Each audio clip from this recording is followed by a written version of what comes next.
Hey guys, Dan here, and this is Dan Does Disney. We've got Tim over Zoom. Hi, Tim. Hi, everybody. Wearing your great Blockbuster shirt today. Is that from the last Blockbuster collection? No, I think I just got it at Target, but All right. any night to make it a Blockbuster night. Yes, and many people perhaps did make it a Blockbuster night with Pollyanna back in the day. I know we used to rent a lot of Disney movies from Blockbuster. So this, Tim, is a very upsetting review for me because we had held off on this for like a week, as you know, because I was like, oh, Pollyanna's on this big Blu-ray that they sell at the Disney Movie Club. I'm going to get it and watch all the special features. And this is another one that comes with no special features. But apparently there is a 2-disc DVD somewhere floating out there from maybe like 10 years ago, but it's not in print anymore, so it's a bit expensive. But I figure 2 discs got to have some extra features on it, but didn't want to wait any longer, so we don't have anything much to say. Yeah, after you told me that, I was like, there has to be a DVD out there. And then there was people who reviewed that one that you had. It was like, for some reason, the previous versions had bonus features, but they just didn't like transfer them over to the Blu-ray for some reason. Yeah, it's a real sneaky tactic over there. And with this whole package, I got Swiss Family Robinson on the Blu-ray as well, and it was the same thing. No extras. So that one actually you can still get pretty cheaply. I think it was like $6 on Amazon for the 2-disc. So that I ordered, and now I'll have 2 copies of it, but we'll have lots of extras because we've been leading up to Swiss Family Robinson for like months. Yeah.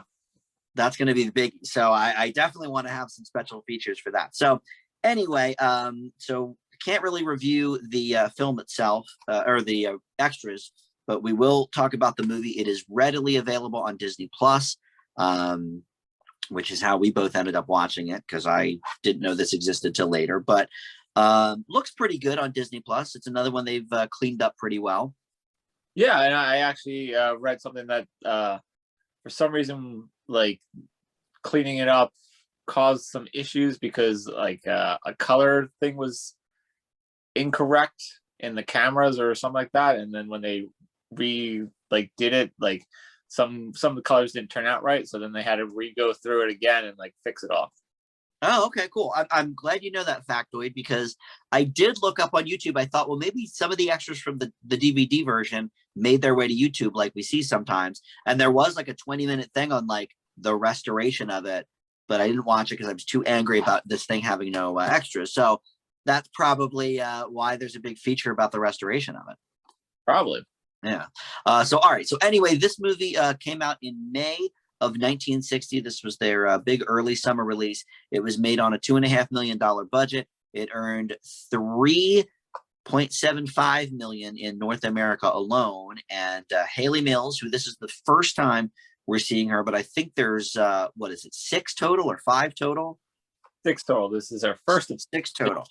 This is the first time we see lovely little Hayley Mills, and she won the 1960 Academy Award Juvenile performance, which they didn't even give every year back then. I think it was still even sporadic then, but every few years or something they would give it to somebody. And she also actually received a BAFTA nomination for Best Actress for this performance, which I thought was pretty impressive. Yeah, and this is the last year that the Oscars gave juvenile Oscars. So she got the last one. She got the last one, and then her father, John Mills, went on to win an Oscar as well later in his career. And so that makes them one of 2 father-daughter combinations that the daughter actually wins her Oscar before the father. I forget who the other one. I think it's the Fondas. Yeah, it's the Fondas. I was gonna say it's got to be the Fondas, right? Yeah, because I think who's the dad? Peter, right? Or no, Henry's the dad. Henry, yeah. And so Jane. She won hers earlier, than he did, because I think he didn't win till On Golden Pond, if I'm not mistaken. I'm not sure, but I just fun fact. Yeah.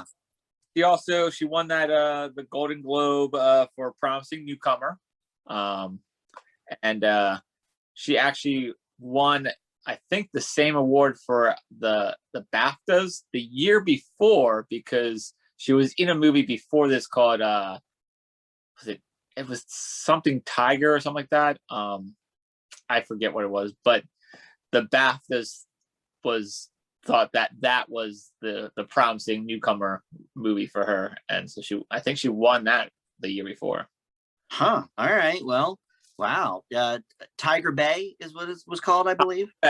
And that's the movie that Walt's wife saw and was like, "Hey, you should get this girl to be Pollyanna," because they were struggling to find their Pollyanna. Yes, absolutely. So with that in mind, great segue to sort of the background of this film. Really, since this is such a popular Disney movie, I did not have to do much digging at all. I mean, the wiki page and the IMDb just have all the facts. So this isn't going to really go too far out of the realm of what is easily accessible. But this is another one from a novel. And Tim will talk about that probably. But this was filmed before in 1920 with Mary Pickford. And then it was still selling a lot of copies, tens of thousands of copies a year by the late 50s. So Disney was like, well, this novel is not going away. Let's make a movie about it. So in June of 1959, he said that there would be this movie with Jane Weinman, who, of course, was very popular at the time, who I first knew from the Back to the Future reference, right? Isn't that one of the people that Doc Brown says when... yeah. Who's the first? Jane Wyman. Yeah.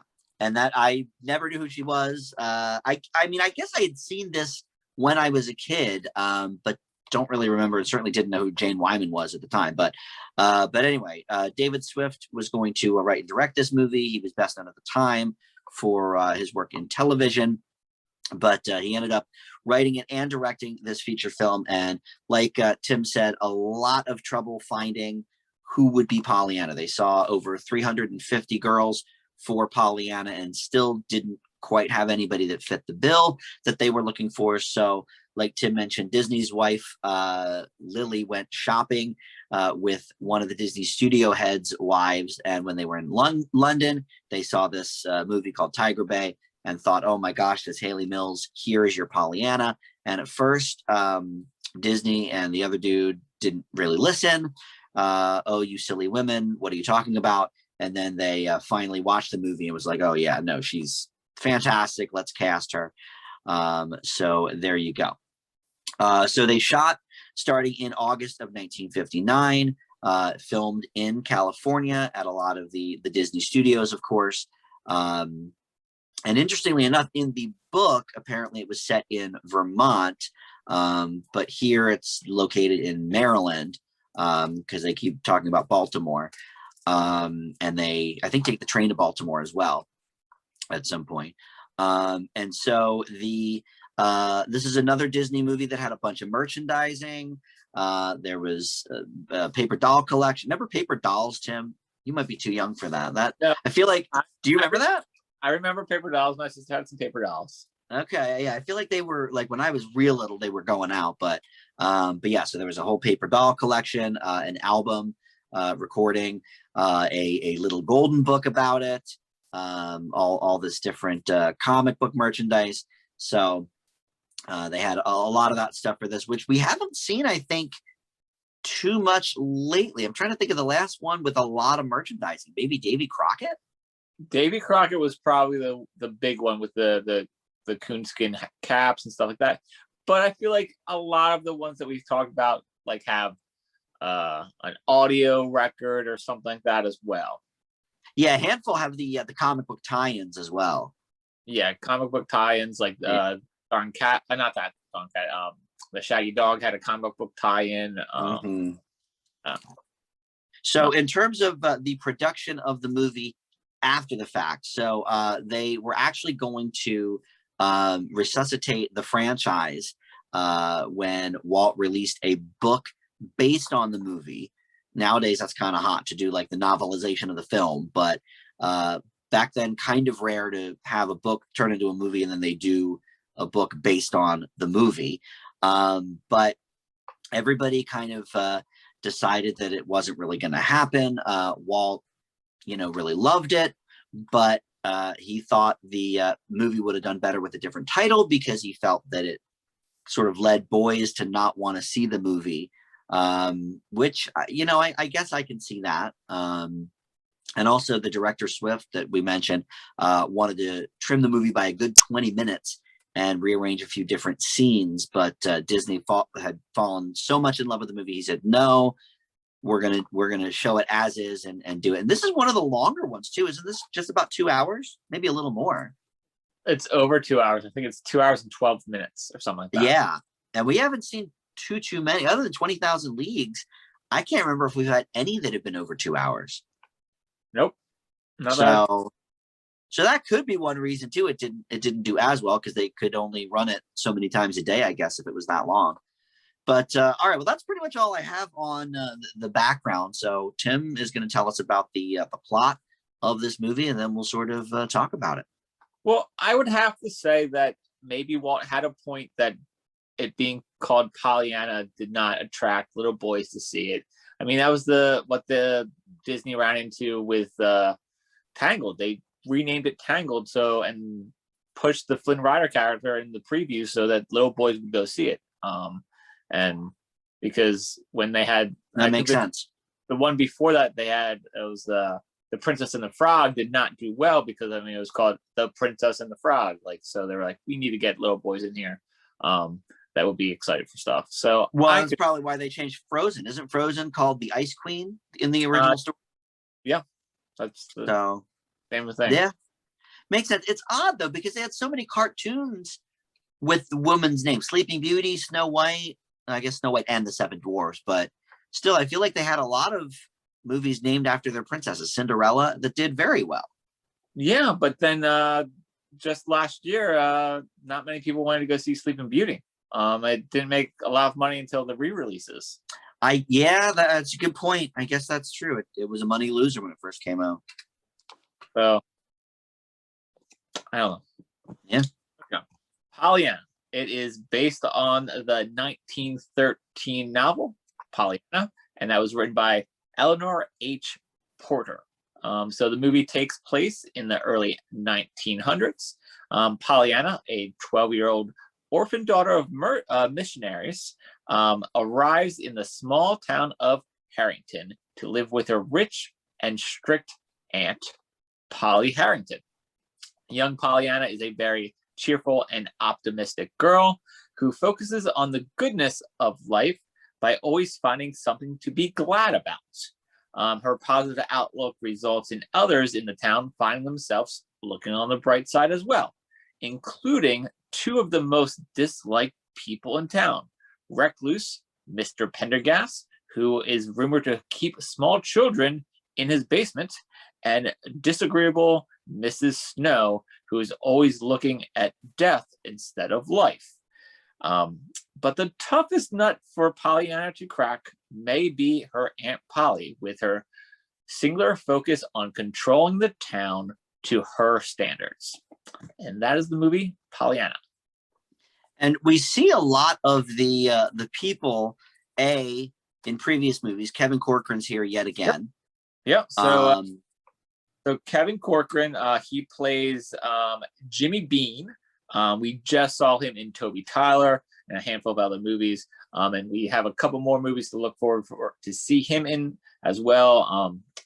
Coming up in the end of the calendar year of 1960 would be Swiss Family Robinson, which we've been talking about. He is in that. We already talked about Hayley Mills playing Pollyanna. Fun fact, though, is that she actually didn't attend the Academy Awards because her dad didn't want to pull her out of school, and Annette Funicello had to accept the award for her. No kidding. Yeah, I read that, and then I found out that he was also an actor. I'm like, why wouldn't he take her to the awards? But John, he wanted the spotlight all to himself, maybe. John Mills will be in Swiss Family Robinson, so we'll see. Wow. Okay. Her father coming up, and then I probably know Hayley Mills most known for is Good Morning Miss Bliss. Right, she was the teacher. But most people probably would know her. Probably her famous Disney movie of the six would be The Parent Trap, which comes out in '61. Yes, and that was the next David Swift directed movie as well. Yep. This was his first directorial effort, and he did a couple more for Disney, and then his big one came later in the decade with How to Succeed in Business. Yeah. So yep. So Parent Trap is the next calendar year, so that'd be in, I don't know, 10 reviews or so. Few months, I guess. Yeah. So like you said, Jane Wyman, she plays Aunt Polly, but she's probably most known for being the future President Reagan's first wife. And she will go on to be in one other Disney movie, and that is Bon Voyage with Fred MacMurray's in that one. She is an Oscar winner. She won for Johnny Belinda, I think, prior to this movie. Well, we have a few people who I don't think we've seen them before in Disney movies, but I know them from several '60s TV shows. You have playing Mrs. Snow as Agnes Moorehead, who's known as Endora on Bewitched, and then also had I don't know her real name, but she played on Green Acres for the entirety of that series as well. I forget her real name. And then you have the one woman who was on Mary Poppins. She was like a maid here, and she was a maid in Mary Poppins. Did you recognize her at all, Tim? Yeah, that's Retta Shaw. She played Tilly the cook in this movie, and then she's also the cook in Mary Poppins. And then you have Nancy Olson. She plays the character of Nancy. We'll see her a couple more times. She'll be in the Absent Mind Professor movies, the sequel Son of Flubber, and she also had a cameo in the Flubber Robin Williams movie. Okay. Yep. And then she's in one other Disney movie as well called Snowball Express, which is in sometime in the '70s. You have Carl Malden. He played Reverend Ford. He wasn't in any other Disney movies, but he was in Streetcar Named Desire. He was on the Waterfront. He was also in Patton. So he was a big performer in the day. Who else we have here? Yeah, I know him from the '70s too. He was the lead of a TV show called Streets of San Francisco. You already mentioned Agnes Moorehead, but she was also in our favorite movie, Citizen Kane. She was in Citizen Kane. She was in Citizen Kane. Yep. Well, you can't win them all, I guess. Yeah. You have Adolph Menhue. He played Mr. Pendergast, and this was actually his last movie role. I think he died shortly after this movie. You have James Drury. He played George, which was Nancy's love interest, and we'll see him in a couple movies. He's in 10 Who Dared. Okay. Yes. You have Richard Egan. He played Dr. Edmund Clifford, who was kind of Aunt Polly's love interest, and he was in the 300 Spartans movie, the old one. Okay. Not Meet the Spartans. Not Meet the Spartans or 300, the Zack Snyder one. He was in the one I watched in high school, where they showed us that a bunch of times. I didn't know there was an early 300 movie. I didn't know that. Yeah.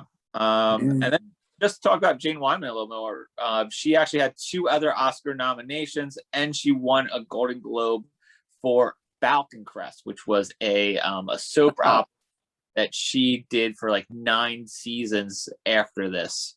That was on like at the same time as Dallas and Dynasty. That was Falcon Crest was a big one. She was the lead, so she got nominations, and she was a winner for that. So, I actually didn't know that. I didn't know she was on that show. Yeah, so a lot of heavy hitters in this movie. I wanted to talk about the director wanting to cut out 20 minutes because I felt that was the right call. Yes. Do you approve of that 20-minute trip? So he did not have final cut privileges. That was Walt, and he wanted to cut out 20 minutes. I feel like at 2 hours and 12 minutes that there could have been 20 minutes cut out of this, and it wouldn't have been felt any differently. I mean, you just do a little trimming here and a little bit there. I felt it was a little bit long in some spots. And yeah, I completely agree. He wanted to rearrange the sequence at the bazaar, and I totally agree with that, because the way that they have it in this movie does not look good for Pollyanna, because they're like, hey, Pollyanna finally shows up at the bazaar, and they're like, hey, you have to go into costume. They're waiting for you. And that was the whole big thing of why she wanted to be at the bazaar in the first place. The flag wouldn't be right because it'd be a missing spot. And then she goes to all the vendors, and she sees like 5 people. Like, what are you doing here? Go the backstage. They're waiting for you. And then she keeps going, and then she wins the doll, which is so important to her. They just need to put the doll sequence after she sings in the flag. Yeah, I definitely think that would have made sense. It's a shame that Walt didn't listen to Swift's vision on that, because I agree. Both of those adjustments, I think, would have made this movie definitely flow better and just better overall. Yeah, because like Pollyanna is such a great character, but I feel like watching her win the doll that she so wanted and wishing for, like, is a little, I don't know, selfish, I feel like, for her. And she's not supposed to be selfish. Yeah, and speaking of that, how did you like her whole sort of attitude? Did you think it was too sort of sickeningly sweet, or it seemed like everybody was basically, well, certainly Aunt Polly, but was just sort of dismissive of it. And I thought it actually, because of Mills' performance, I don't think was like overly grossly sweet. Like I thought it actually did sort of was uplifting. Yeah, I thought it worked. I thought that she was definitely rubbing off on people, and it wasn't like pushing people away from her looking at the positive side of life, playing her what she called the glad game of always finding something to be glad about. Your favorite? Yeah, I mean, I thought the whole glad game thing was like, just the name of it is a little weird, but I mean, it's the 1900s, so I let it slide. But I don't know. I feel like that if it wasn't for the bazaar scene, I felt like it would have been a great movie for her character. I mean, to have, I don't know, that one selfish scene, I felt kind of brought down a little bit. But other than that, I thought she resonated with all the people that she was talking to, like Mr. Pendergast. Like she was able to crack that nut. She was able to crack Mrs. Snow, and then eventually her aunt as well. Well, and with that, the Aunt Polly character, I really think, and I don't know Jane Wyman from much of anything really, but I thought her performance was kind of like nuanced. Like she could have very much done sort of a wicked stepmother kind of routine, and I feel like she didn't. I feel like her character was more believable than that, and sort of fit in line with, you know, how someone might have acted in the 1900s with this situation.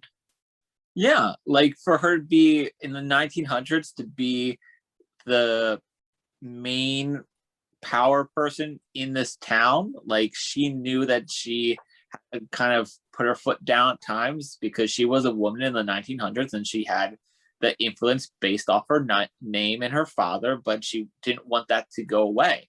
And that's why she made certain decisions, and why she didn't want the orphanage moved, and why she didn't want this bazaar to happen. But it wasn't trying to be mean. It was just trying to keep things the way they were. Yeah. So yeah, I definitely liked that. Yeah, what else? No music really in this one, not in the same vein that we've had in other movies.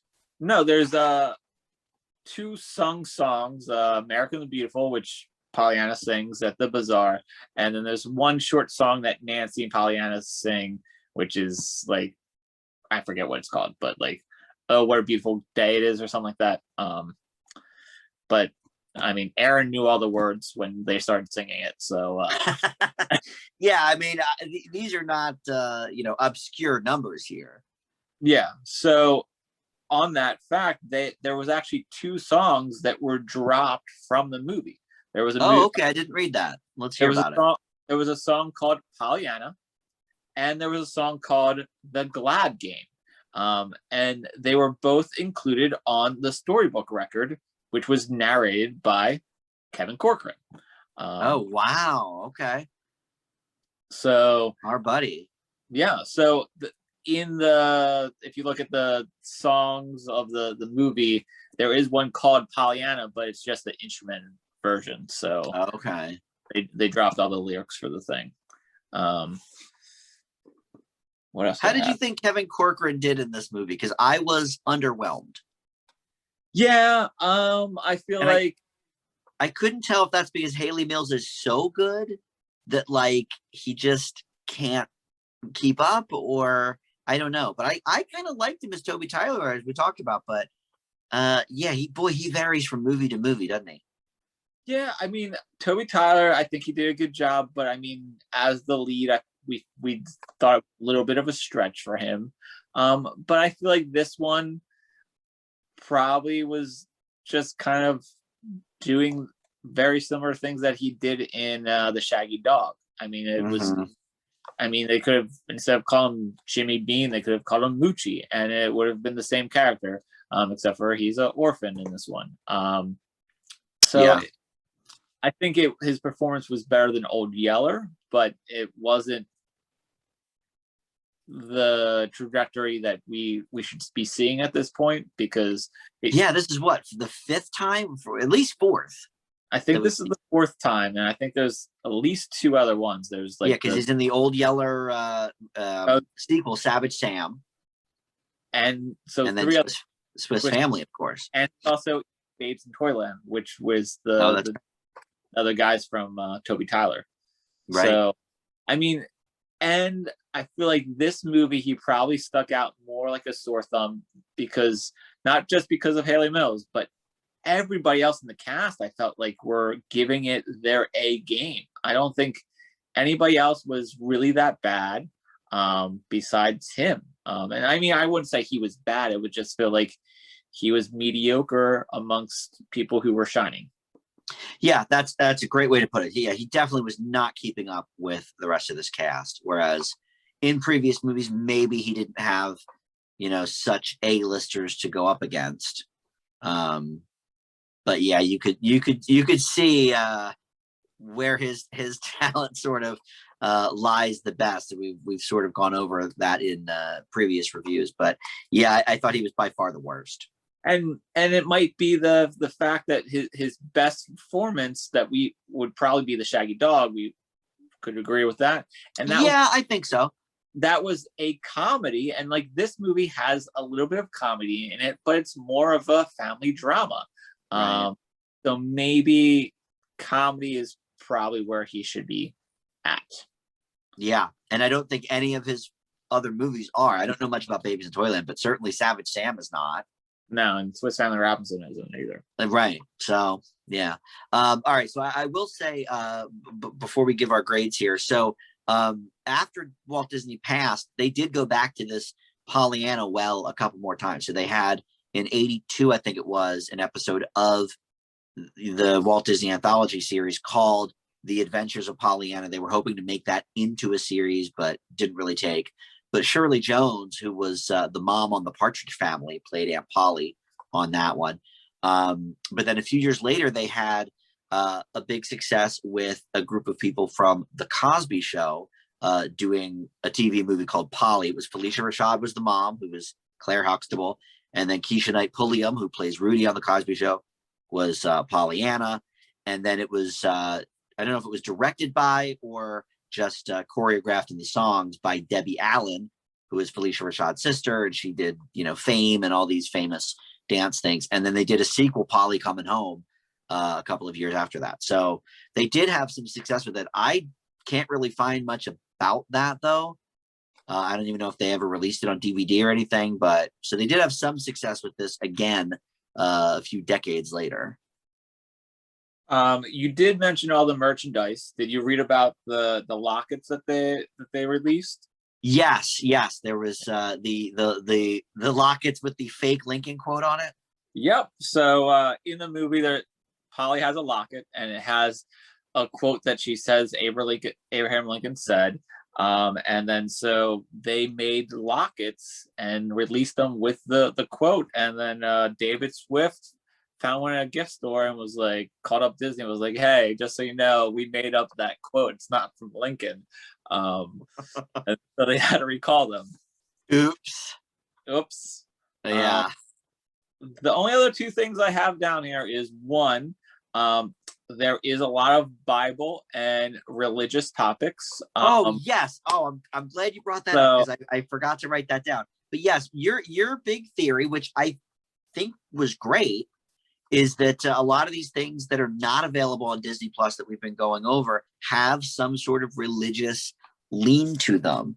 And we were theorizing maybe that's why they're not on Disney Plus. But this one actually has quite a bit. I would say that this one is probably up there, probably with so Dear to My Heart was probably the other big one. But I'm not sure if this is proof that that's the reason why the other ones aren't there, because this is Pollyanna. All the other ones you could name and people are like, I've never heard of that, but people have heard of Pollyanna. So yeah, you can't really take Pollyanna off of Disney Plus if you're going to have all these classics. Yeah, and I think there's one other one that is on Disney Plus. Maybe it was Davy Crockett, has maybe a little bit of religious themes maybe on it, but it's Davy Crockett. You can't take it off. Right. Yeah, or maybe it was Old Yeller, has like a little bit of the Bible in there. Oh, that could be it. But Old Yeller. And the last thing I have here is the starting shot of this movie is the shot of a kid's naked butt as he swings from a rope. Oh yeah, what was up with that? Rated G. I know. Apparently, and they still are showing that. They are still showing that. The only thing I can think of to even compare it to is the original Lord of the Flies from probably the mid-50s. It's black and white.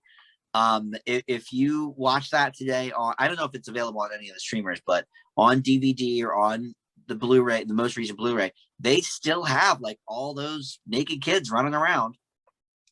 It's very odd that they would put this on Disney Plus intact with the naked boy's butt. I know, and it's an easy cutout of the movie too. Like, right. Just start at 3 seconds later. Yeah, but I was shocked that it was still in there, and the fact that it was like a zoom in close up of a kid's butt as he was swinging into I'm like, what? Yeah. I read that he was just some kid that was in the town that they were filming, and they were playing the river, and they shot that, and then I guess his mom was an extra as well, in like a couple of the town scenes. So yeah, they were just taking people and were like, hey, swing in the river. Yeah, I mean, I get it. That's what you did in the 1900s. You went down to the river and you swam naked with your friends. But like, I don't know that. In 2021, that seems a bit much. But look, they couldn't even have Cruella have her famous cigarette holder in the new Cruella because they can't do smoking anymore. But all right. Well, we should grade this thing. So I think this is probably about a B plus. I would say that I would give it an A minus. Okay, I think it's just a little too long. Like we talked about, I think. Yeah. If I personally, I think the length hurts it probably more than the bizarre scene. But I totally agree with everything you said about that it does not look good for her character. But I think it's the length overall that just kind of kills it a little bit. Yeah, I'm teetering in between the two, between an A minus and a B plus. I think for watching it today, I would say it's a B plus movie. But it's the start of Hayley Mills' career. It has a little bit of Disney historical value there that I give it a slight bump to the A minus, just for historical context. All right, I can see that. And I think if memory serves, I think Parent Trap is going to be like an A. Like, Okay. I remember that is like the top. So I think that's probably going to be our best Hayley Mills movie, but I could be wrong. I don't know, other than Pollyanna or Parent Trap, if I've seen any of the other ones. So Did you see that darn cat? She's in that. not the original one. I only saw the Christina Ricci. Yeah, that's the one I've seen too. Yeah. So yeah, we'll see as we go. Now, next up, we're gonna do the Zorro movie, the one that we decided we could do because it's on Disney Plus, and it makes sense. The Sign of Zorro. The Sign of Zorro, and then after that, we have our final Disney True Life adventure with Jungle Cat, and then I think maybe 10 Who Dared is after that. Dared, and then finally Swiss Family Robinson. It's time. All right. Well, Tim, thank you. We'll see you again for Zorro very soon. And thanks for watching. Bye, everybody.